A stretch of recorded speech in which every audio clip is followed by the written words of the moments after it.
আমি মঈন চৌধুরী, অ্যাটর্নি এট ল, United states supreme court বারের একজন মেম্বার। আপনারা বাংলাদেশি যারা আছেন, আমেরিকা আসতে চান, অনেকেই খুবই হতাশ এবং অনেকেই ভাবতেছেন কি একটা হয়ে গেল ভিসা পলিসি নীতির কারণে আপনাদের হয়তো অনেক সমস্যা হচ্ছে। কিন্তু এটা ভালো দিক খারাপ দিক দুটাই আছে।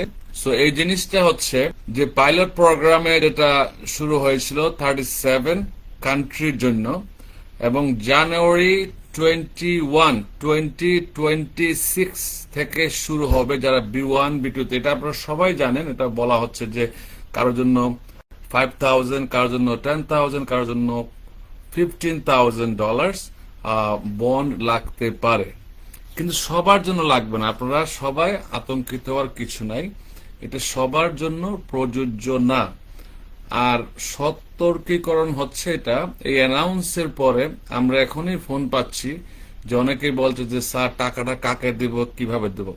এটা কিন্তু আপনাকে কোনো অ্যামাউন্ট দেওয়ার কথা ইউএস এমবাসি থেকে বলার আগে আপনি কোথাও দিতে হবে না।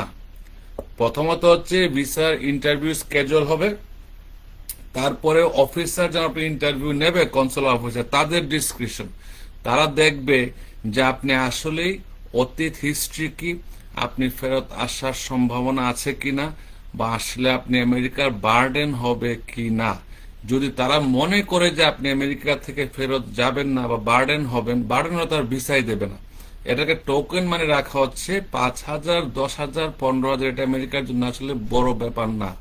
এটা শুধু বোঝানো হচ্ছে যে আপনারা যেন এই দেশে এসে ভিসার টার্মস এন্ড কন্ডিশন ভায়োলেট না করেন। এই জিনিসটা অতীতে ছিল না, কিন্তু বর্তমানে হওয়াতে আমি আবারও বলছি, আপনারা এই এই যে অ্যামাউন্টটা কাউকেই দিতে হবে না। এটা আপনার ভিসা অফিসার যখন বলবে তখন আপনারা দেবেন। এর আগে আপনাদের দেওয়ার কোনোই সুযোগ নাই। কেউ যদি আপনাকে বলে যে তাকে টাকা দেওয়ার জন্য, ভুলে ওই টাকাটা কারো হাতে দেবেন না। আমেরিকান সরকার কখনো এটা কোনো ব্যক্তি বিশেষের কাছে জমা দিতে বলবে না, কোনো এজেন্সিকে এই সুযোগ দেওয়া হয় না। এটা শুধুমাত্র pay.gov, যদি আপনার ভিসা ইস্যু হয় তখন তারা আপনাকে বলবে যে ভিসা ইস্যুর আগে এই টাকাটা জমা দেওয়ার জন্য। কারোর জন্য 5,000, কারোর জন্য 10,000, কারোর জন্য 15,000।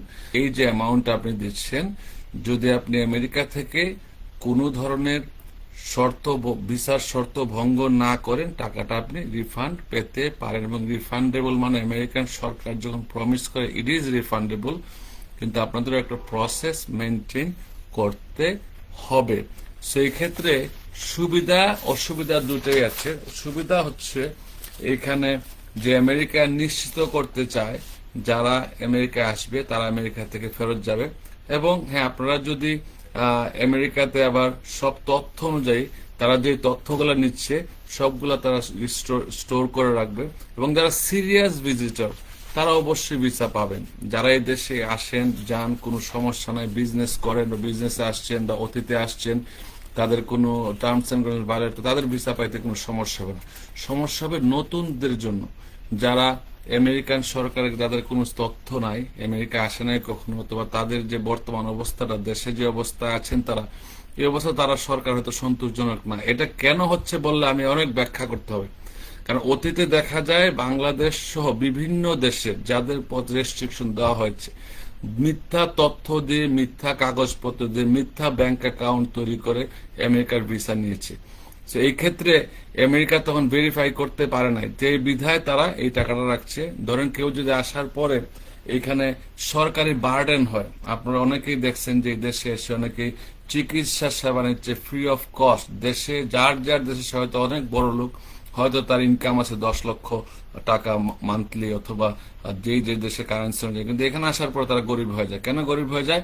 তারা মনে করে ফ্রি হসপিটাল, ফ্রি চিকিৎসা আছে, তারা ফ্রি চিকিৎসা নিতে পারছে। কিন্তু এই জিনিসগুলোর জন্য তারা যদি মনে করে যেটা বার্ডেন, দেন তারা এই টাকাটা কেটে রাখতে পারবে। এবং সঠিক তথ্য, তাদের যদি সন্দেহ হয় যে আপনারা কোনো পাবলিক চার্জ হয়েছেন, পাবলিক অ্যাসিস্ট্যান্স নিয়েছেন, তারা এই টাকাটা কেটে রাখবে। এক্ষেত্রে আনসার্টেনটি হচ্ছে ভিসাটা আপনি দেওয়ার পরেও নাও হতে পারে, ভিসা গ্যারান্টি দেওয়া যাবে না। এবং আরেকটা জিনিস এখানে খুব একটু মানে আমরা যেটা ফিল করতেছি অ্যাটর্নি এট ল হিসেবে, ভিসা অফিসারকে একটা বিশাল দায়িত্ব দেওয়া হচ্ছে এবং কনসুলার অফিসারের ক্ষমতাটা অনেক বাড়িয়ে দেওয়া হয়েছে। তারা যাচাই বাছাই করতে পারবে যে আসলে এই লোকটা কি দেশে স্থায়ী হয়ে যাবে, মানে মানে কোন ধরনের টার্মস এন্ড ভায়োলেট করবে কিনা এটার ব্যাপারে। কিন্তু আবার সতর্ক থাকা, আপনারা এদিন মনে করেন না যে আমেরিকা আসলে আর কোনো সুবিধাই নেই। হ্যাঁ, আমেরিকা আসলে আপনি যদি আপনারা স্ট্যাটাস চেঞ্জ করতে চান ওখানে বলে দেবে, কিন্তু আপনার যদি কোনো পেন্ডিং থাকে কোনো কেস, আপনি অবশ্যই এখানে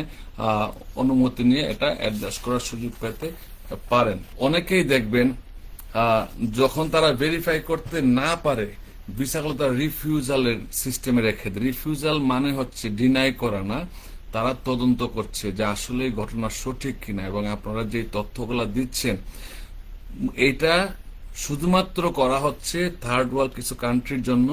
একটাই কারণ অতীতে অনেক মিথ্যা ডকুমেন্ট দিয়ে যে ডকুমেন্টের উপর ভিত্তি নাই এগুলা দিয়ে অনেকে ভিসা হয়েছে কাগজ, তারা তখন খুঁজে কোনো ধরনের অথেন্টিক তথ্য পায় নাই, যেই কারণে এটা সমস্যা হয়েছে। এবং কিছু লোকের কারণে, আমি সবাইকে বলবো না, বাংলাদেশ সহ বিভিন্ন দেশের একটা অংশ এই দেশে ওভারস্টে করে দেশ থেকে যখন আসে তখন দেখাচ্ছে যে তার অনেক কিছু বাংলাদেশে বা পাকিস্তান যে কোনো দেশে হোক, যেসব দেশের নাম আছে অন্যান্য দেশগুলো হচ্ছে, কিন্তু এইসব দেশে বেশি পরিমাণে যে ডকুমেন্ট ফ্রড হওয়ার কারণে তাদের থেকে এটা করা হয়েছে বলে আমরা মনে করি।